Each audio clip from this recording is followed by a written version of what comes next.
My name is Liam, and I spend way too much time thinking about why we make terrible financial decisions.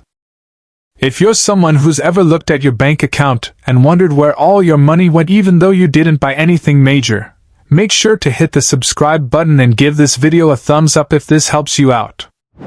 Today, we're talking about something called the 72-hour rule, and I'm going to show you why this simple trick stops about 80% of impulse purchases, and more importantly, why it works so incredibly well. Look, here's what most people don't realize. The average American makes about 12 impulse purchases every single month. 12. And according to research from Slick Deals, the average impulse purchase is around $314. Now you might be thinking, wait, I don't spend $314 on random stuff. And yeah, maybe you don't. But here's where it gets really interesting. That's an average. Some people are dropping $50 here, $80 there, maybe $150 on something else. It all averages out. But let's do the math on the conservative side. Let's say you're only making half that many impulse buys, 6 per month, and let's say your average is only $100 instead of $314. That's still $600 a month. That's $7,200 a year. On stuff you didn't plan to buy. On stuff that, in most cases, you probably forgot about 3 weeks later. Think about that for a second. What could you do with an extra $7,000 a year? That's a really nice vacation. That's a serious dent in your student loans. That's 3 months of rent for a lot of people. Now, before we get into the solution, we need to understand why this happens. Because if you don't understand the psychology behind it, you're just fighting yourself blindly. There's this concept in behavioral economics called present bias. Basically, our brains are hardwired to prioritize immediate rewards over future benefits. It's evolutionary, right? Our ancestors didn't need to save for retirement. They needed to eat the food in front of them now because they might not find food tomorrow. But here's the thing, we're not living in caves anymore. We're living in an environment where companies have spent billions of dollars figuring out how to exploit that evolutionary wiring.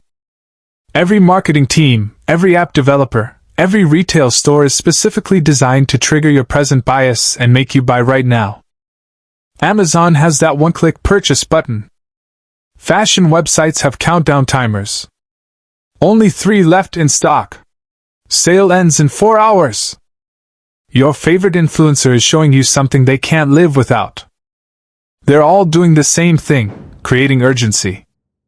Creating fear of missing out. Making your brain think, I need to decide right now or I'll lose this opportunity forever. And here's what they're banking on. They know that if you don't buy it right now, there's a really good chance you'll never buy it at all. This is where the 72-hour rule comes in. The concept is dead simple. Before you make any non-essential purchase over a certain amount, let's say $50, but you can adjust this to whatever makes sense for you, you wait 72 hours. 3 days. You don't buy it. You just wait. That's it. That's the whole rule. Now you might be thinking, Liam, that sounds way too simple to actually work.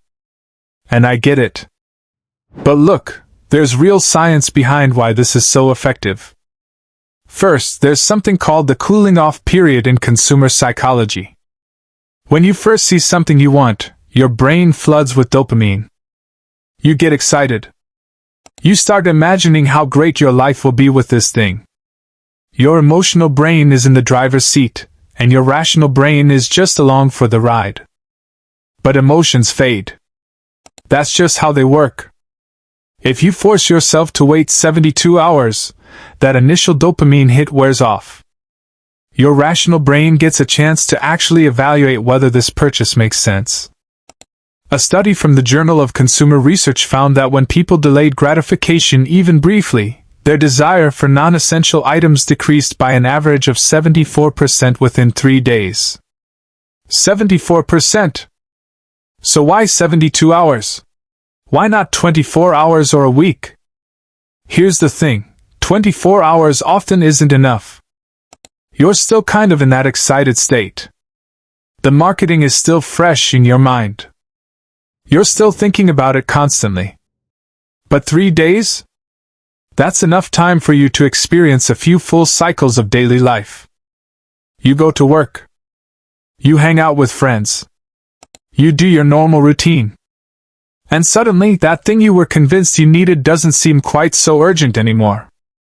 On the flip side, if you make the waiting period too long, like a week or 2 weeks, it starts to feel like a punishment. It feels restrictive, and humans hate feeling restricted. We rebel against rules that feel too harsh, even rules we set for ourselves. 72 hours hits this sweet spot where it's long enough to kill most impulse purchases, but short enough that it doesn't feel oppressive. Alright, so how do you actually do this in practice? Because knowing about the rule and actually using it are two very different things. Here's my system, and you can modify this however works for you. Step 1. Set your threshold. For me, it's $50. Anything over $50 that's not an essential purchase goes through the 72-hour rule. Your number might be different. Maybe it's $30, maybe it's $100. Pick something that makes sense for your financial situation. Step 2. Create a wish list. I literally have a note on my phone called 72-hour wait list. When I want to buy something, I don't just try to remember it, I write it down. I include what it is, how much it costs, and where I saw it. This is crucial because it satisfies that immediate urge to do something without actually spending money. Step 3. Set a reminder. I put a reminder in my phone for 3 days from that moment. When the reminder goes off, I look at the item again and ask myself, do I still want this? Do I still even remember why I wanted it? And here's what's wild. About 80% of the time, the answer is no. Either I completely forgot about it, or I realize I don't actually need it, or I see it again and think, wait, that's not even that great. Step 4. If you still want it after 72 hours, check your budget. This is the rational part. Can you actually afford this without derailing your other financial goals? Is there money allocated for this type of purchase? If yes, go ahead and buy it.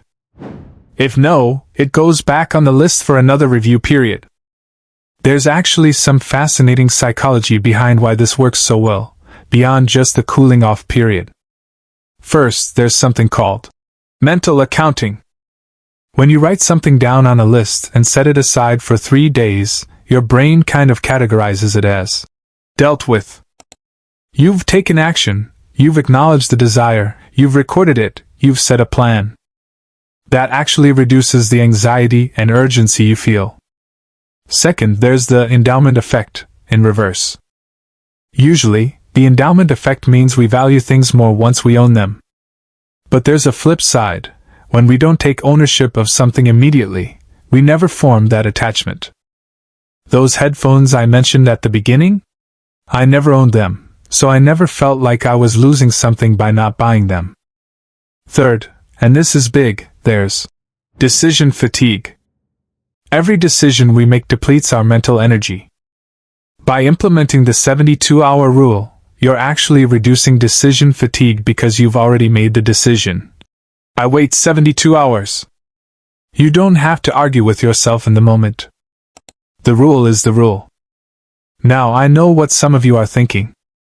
Liam, what about actual good deals? What if something really is on sale and I miss out? Look, here's the truth that retailers don't want you to know.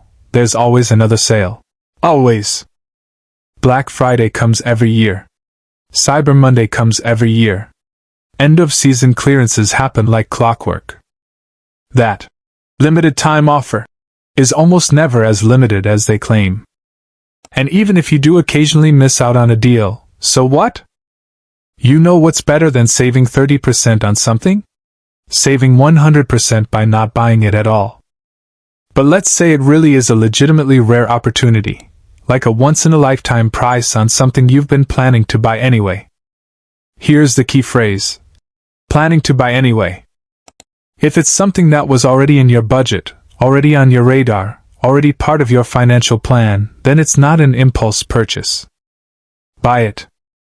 The 72-hour rule is for those moments when you suddenly decide you need something you weren't even thinking about 5 minutes ago. Here's where this gets really interesting, and this is something most people don't think about. Let's go back to our earlier math. If implementing the 72-hour rule saves you even just $300 a month on impulse purchases, and I think that's conservative for most people, that's $3,600 a year. But what if, instead of just saving that money in a checking account, you invested it? If you took that $300 a month and put it into a low-cost index fund averaging 8% annual returns, do you know how much you'd have in 10 years? About $55,000. In 20 years? Over $177,000. In 30 years? Nearly $450,000. That's not a typo. $450,000. From just not buying stuff you didn't really want anyway. This is the part that makes me genuinely frustrated with how our culture approaches money. We're told constantly that the reason people can't build wealth is because they don't make enough. And yeah, income inequality is real, and some people really are struggling just to cover basics. But for a huge number of people, the real issue isn't income, it's that we're hemorrhaging money on stuff that doesn't actually improve our lives. And companies know this. They've built entire business models around it. Let me give you a few bonus strategies that work really well alongside the 72-hour rule. Strategy 1. The per-use cost calculation. Before you buy something, estimate how many times you'll actually use it, then divide the price by that number. That $200 kitchen gadget you'll use twice a year? That's $100 per use. Suddenly doesn't seem like such a great deal, does it? Strategy 2. The time value calculation. Figure out your hourly wage after taxes. Then ask yourself, is this item worth X hours of my life? That $150 pair of shoes might represent 10 hours of work. Do you want those shoes more than you want 10 hours of your life back? Strategy 3. Unsubscribe from marketing emails. If you're not seeing the ads, you're not tempted. I did this about a year ago, and my impulse purchases dropped immediately. Out of sight, out of mind. Strategy 4. Delete shopping apps from your phone. Make it harder to buy things. If you have to actually go to your computer, open a browser, navigate to the website, log in, and enter your payment info, you've added enough friction that a lot of impulse purchases just won't happen. Here's the thing that I really want you to understand. The 72-hour rule isn't really about the individual purchases. It's about changing your relationship with money and consumption. We live in a culture that constantly tells us that buying stuff will make us happy. New phone, new clothes, new gadget, new whatever. And there's always something newer, something better, something you need. But happiness research consistently shows that beyond a certain point, material possessions don't actually make us happier. You know what does? Financial security. Freedom. Having options. Not being stressed about money. The 72-hour rule is about taking back control. It's about recognizing that you're being marketed to constantly, and you don't have to participate. It's about making conscious choices instead of being on autopilot. Look, I'm not saying you should never buy anything fun. I'm not saying you should live like a monk and deprive yourself of everything. Life's too short for that. What I am saying is that most of us are throwing away enormous amounts of money on stuff we don't actually care about, because we've been conditioned to buy instantly without thinking. The 72-hour rule is one of the simplest, most effective tools I've ever found for breaking that cycle. It costs you nothing to implement. It doesn't require any special apps or complicated systems. You just wait. And for 80% of the things you're tempted to buy, that's all it takes. Wait 3 days, and the urge disappears. So here's my challenge for you, try it for 1 month. Just 1 month. Every time you're about to make a non-essential purchase over whatever threshold you set, put it on a list and wait 72 hours. Track how much money you save. I'm willing to bet it's going to surprise you.